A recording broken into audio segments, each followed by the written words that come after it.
ETF index mutual funds నేర్చుకుని stock మార్కెట్లో రాణించాలనుకుంటున్నారా? వెంటనే ఈ నెంబర్కి కాల్ చేయండి.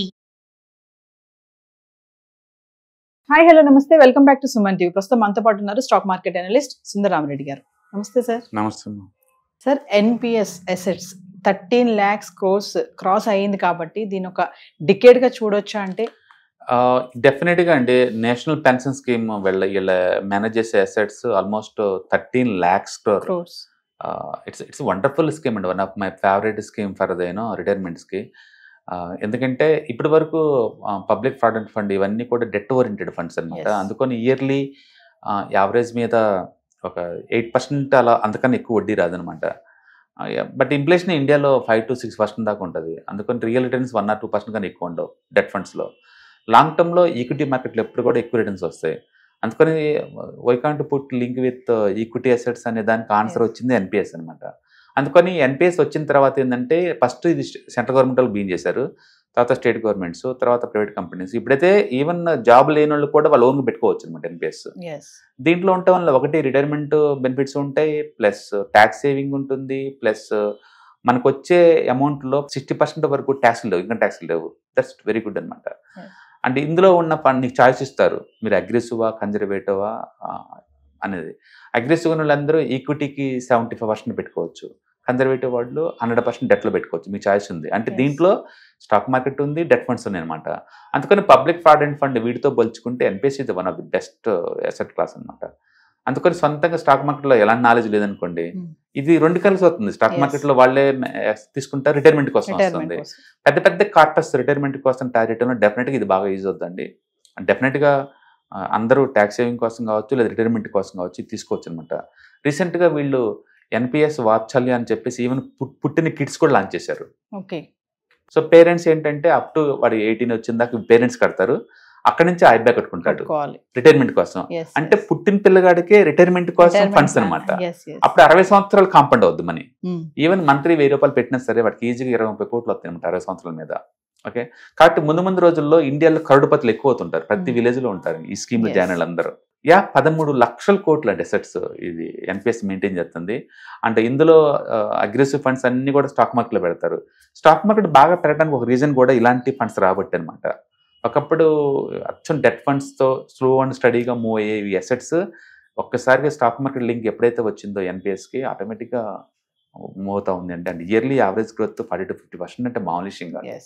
అంటే అనేది గవర్నమెంట్ గిఫ్ట్ అండి, ఇది పబ్లిక్ మాత్రం. డెఫినెట్గా రిటైర్మెంట్ కోసం ప్లాన్ చేసే వాళ్ళందరూ ఒకవేళ స్టాక్ మార్కెట్లో మీరు ఎంటర్ అవ్వాలన్నా కష్టంగా అనిపించినా, లేదా మ్యూచువల్ ఫండ్లో పెట్టాలన్నా మీకు ఛాలెంజింగ్ అనిపించినా, అంటే ఎన్పిఎస్ ఇస్ బెస్ట్. దీన్ని ఓపెన్ చేసుకోండి, దీంట్లో ఇన్వెస్ట్ చేసుకోండి. దగ్గరలో నియరెస్ట్ పోస్ట్ ఆఫీస్ సార్ బ్యాంకులకు వెళ్ళేసి ఎన్పిఎస్ అంటే సార్ అండి ఓపెన్ చేసుకోవచ్చు. ఎవ్రీథింగ్ ఇస్ ఆన్లైన్ ఇవాళ రేపట్లో. అంటే ప్రతి ఒక్కళ్ళు 1.5 lakh వరకు పెట్టుకోవచ్చు, ఎంత పెట్టైనా పెట్టుకోవచ్చు. 1.5 lakh వరకు ట్యాక్స్ ఎగ్జామ్షన్ కూడా తీసుకోవచ్చు అనమాట. అంటే బ్యూటీ ఏంటంటే ఇది ఒకసారి లోపలికి ఎంటర్ అయ్యామంటే ఇంక రిటైర్మెంట్ అప్పుడే. ఇక మధ్యలో నీకు ఎప్పుడన్నా హెల్త్ ఎమర్జెన్సీ ఎలా వస్తే 30% తీసుకోవచ్చు అనమాట. బట్ రిటైర్మెంట్ కార్పస్ పెద్ద ఎత్తున క్రియేట్ చేసుకోవచ్చు. అండ్ అందులో 60% డబ్బులు తీసుకొని మిగతా 40% పెన్షన్ లాగా వాడుకోవచ్చు. It's one of the wonderful scheme అండి. అందుకని ఫ్యూచర్ సెక్యూరిటీ కోసం అండ్ వీటిలో ఇన్వెస్ట్ చేయడం ద్వారా లాంగ్ టర్మ్ వెల్త్ క్రియేట్ అవుతాయి. అంటే పర్టికులర్గా నేషనల్ ఎకానమీకి స్టాక్ మార్కెట్కి ఎన్పిఎస్ చేసిన కాంట్రిబ్యూషన్ అంతా ఇంత కాదండి.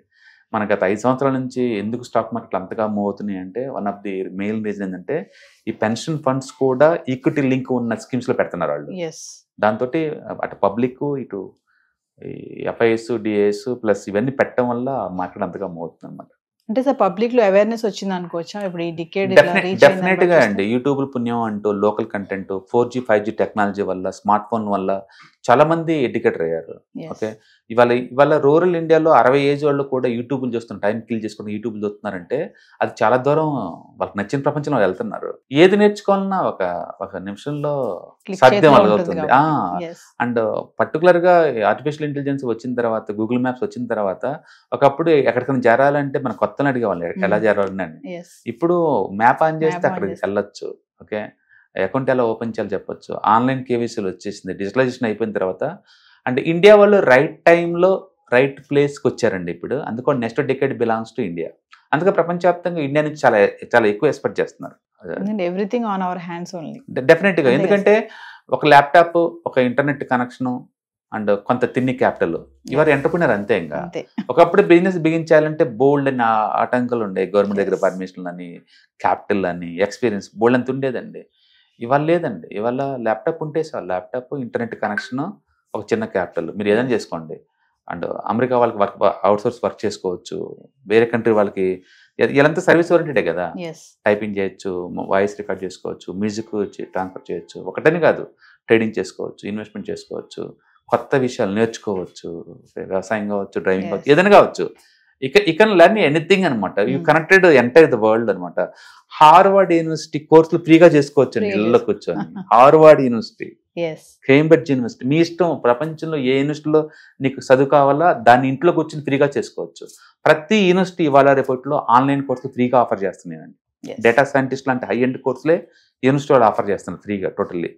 అందుకని ఎవ్రీథింగ్ ఈజ్ పాసిబుల్ అనమాట ఇప్పుడున్న కండిషన్లో. అందుకని ఇన్ టైంలో ఇండియన్స్ ఆ ప్లాట్ఫామ్ రీచ్ అయ్యారు. అండ్ జియో వచ్చిన తర్వాత లైఫ్ రాకముందు వేరు, వచ్చిన తర్వాత లైఫ్ వేరు అండి. Hats off to the Mukesh Ambani గారు. ఇండియాకి ఒక మలుపు తిప్పారనమాట అంతే. వాళ్ళ పుణ్యం అంటూ మనం ఎలా డేటా తక్కువ రేటు ఛార్జ్ చేస్తున్నాం. ఎక్కువైతే డేటా తక్కువ రేటుకి వస్తుందో మాస్ కన్జంప్షన్ బిగిన్ చేసాం. మొబైల్స్ అన్ని తక్కువ రేటు దొరుకుతున్నాయి. అంటే మొబైల్ ఉందంటే ప్రపంచం చేతుల్లో ఉందండి. పెన్షన్ అంటే ఒకప్పుడు రిటైర్ అయ్యాక వచ్చేది పెన్షన్ అంట, మీరు అన్నారు.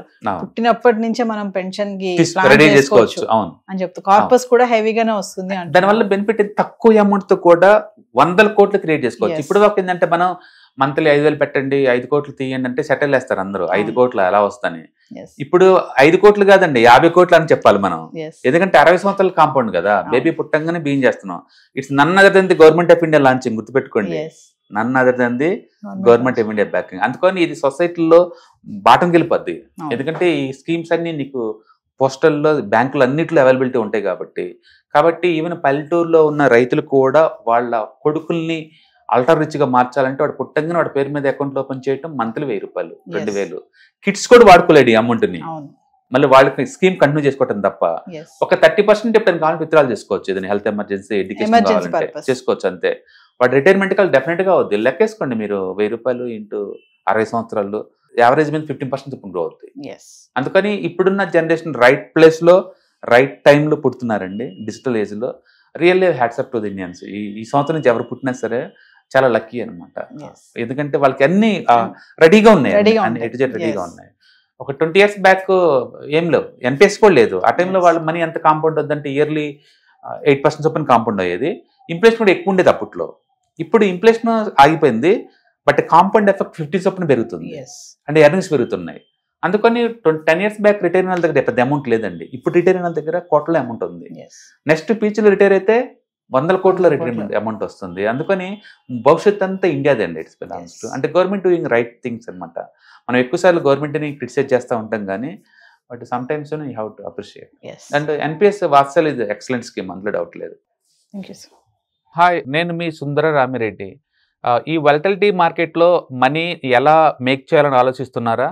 అంటే స్టాక్ మార్కెట్ బాగా బ్లీడ్ అవుతున్న ఈ టైంలో పోర్ట్ఫోలియోస్ అన్ని కూడా బ్లీడ్ అవుతున్నాయా? అండ్ ఈ వాలటిలిటీని ఎలా హ్యాండిల్ చేయాలి, లాంగ్ టర్మ్లో మంచి పోర్ట్ఫోలియో ఎలా బిల్డప్ చేయాలో ఆలోచిస్తున్నారా? అలాంటి వాళ్ళ కోసమే ఈ వెబినార్. రాబోయే ETFs, index funds and mutual funds వెబినార్లో పార్టిసిపేట్ చేయండి. మీ నాలెడ్జ్ పెంచుకొని రిస్క్ని మినిమైజ్ చేసుకోండి. స్టాక్ మార్కెట్లో ఉన్న ఇలాంటి వాలటిలిటీని ఎలా హ్యాండిల్ చేయాలో తెలుసుకోండి. Thank you.